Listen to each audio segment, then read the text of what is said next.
அன்பான உறவுகள் அனைவருக்கும் மாலை வணக்கம். கடவுள் இருக்கிறது உண்மைதாங்க. இந்த ஜென்மத்தில் நம்ம எந்த பாவமுமே செஞ்சுருக்க மாட்டோம். ஆனால் நமக்கு கண்ணுக்கு தெரிஞ்சு எல்லாமே நல்லது தான் நம்ம பண்ணிகிட்ருப்போம். ஒரு பிச்சைக்காரங்க கேட்டால் பிச்சை போடுவோம், ஒரு கோயிலுக்கு போனால் காசு உண்டியலில் போட்டு வருவோம், யாராவது ஒரு ஏழைங்கள் 2 பேர்த்த பார்த்தா சாப்பாடு வாங்கி தருவோம். எல்லாம் நல்லா தான் பண்ணுறோம். ஆனால் நமக்கு சில கெட்ட காரியெல்லாம் நடக்கும். ஏன்னு பார்த்தீங்கன்னா, நம்ம போன ஜென்மத்தில் செஞ்ச பாவம் தான் அது தீர்ற வரைக்கும் நாம் இந்த ஜென்மத்தில் அதனோட பாவத்தை அனுபவிக்கிறேன்னு சில இதிலெல்லாம் சொல்லியிருக்காங்க. நானும் படிச்சிருக்கேன். அதை தான் நானும் உங்களுக்கு சொல்கிறேன். ஆனால் எல்லாரும் நினச்சிட்ருக்காங்க நம்ம பண்ணுறது தான் சரி, நம்ம செய்கிறது தான் ரைட்டு அப்படின்னு சொல்லிட்டு அவங்க பேசுகிறப்ப பார்க்கணுமே.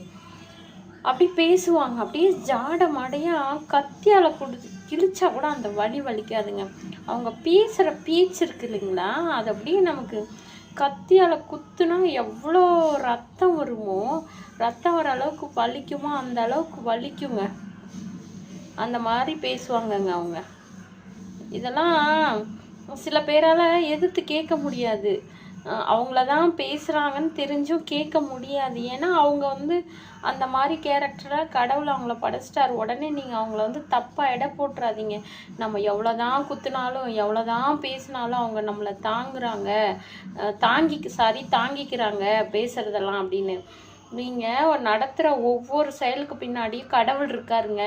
உங்களை சிசிடி கேமரா மாதிரி கண்காணிச்சிட்டு தான் இருக்குதுங்க. நீங்கள் அடுத்தவங்களுக்கு செய்கிற பாவம் புண்ணியம் எல்லாமே உங்கள் பிள்ளைங்கள தாங்க சேரும். அதனால் நீங்கள் நினைக்கலாம், திருடலாம், பொய் சொல்லலாம், யாரும் பார்க்க முடியாது, நம்ம செய்கிறது நான் அடுத்தவங்களுக்கு தெரியவா போகுது அப்படின்னு நினைப்பீங்க. ஆனால் கடவுள் ஒருத்தங்க இருக்காருங்க, பார்த்துட்டு தாங்க இருக்காரு. உங்களுக்கு என்ன தரணும், எப்போ தரணும் அப்படின்னு கரெக்டான நேரத்தில் தருவாருங்க.